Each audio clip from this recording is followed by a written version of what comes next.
When I was in 6th grade, we had a competition to build a tower out of spaghetti sticks and tape and index cards. And I really enjoyed it. I did really well. I won the tallest structure. So afterwards, I asked my teacher, what field is that? He said, architecture engineering.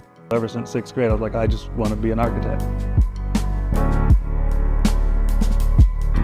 As somebody that knows what it's like to be kind of lost, like I have a desire to be a designer, but I don't know, like I was drawing shoes and football players and all that kind of apparel stuff for the longest, but I didn't know how to get into fashion or industrial design. Something I noticed in school was a lot of the kids I was in school with, they had parents or uncles that were already in the industry, whether they're engineers or architects.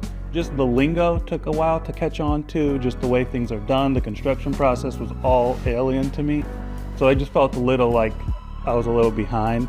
I wanted design to not be such a hidden industry. A lot of people don't know an architect or an industrial designer. This space is kind of a dream of mine. I bought this house 2019 and had this garage in the back, used to be an auto shop. I slowly converted it into a makerspace with woodworking and sewing and 3D printing and all that kind of stuff.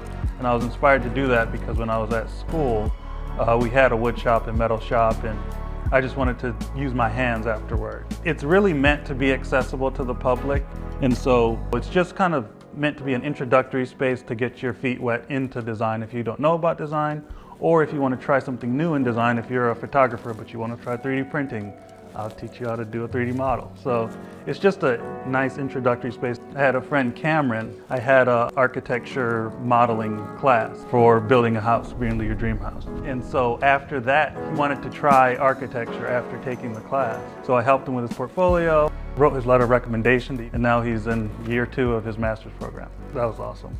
There's a lot of industries and career paths that these kids can take, but they don't know about them.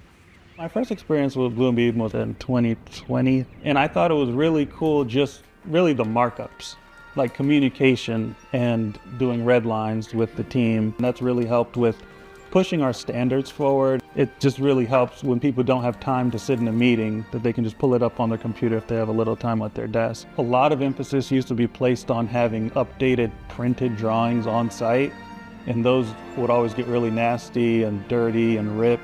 So being able to say, hey, we have a revision to our documents, and just send it by email, they'll pull it up on their iPad, and it's a lot cleaner and quicker. Cost-wise, you don't have to go to a print shop and print 36 by 24 sheets, which gets expensive when you have a 50-sheet document set. The Camp North End project was an awesome project. That was my first independent project that I won as an architect. It got finished being built last year. The halal shop opened at Camp North End. And it was kind of ironic because I grew up Muslim, and so they serve halal. It's a big world out there. You never really know who your neighbors are or who knows who. Once you get into an industry, it's really a small world and people want to help.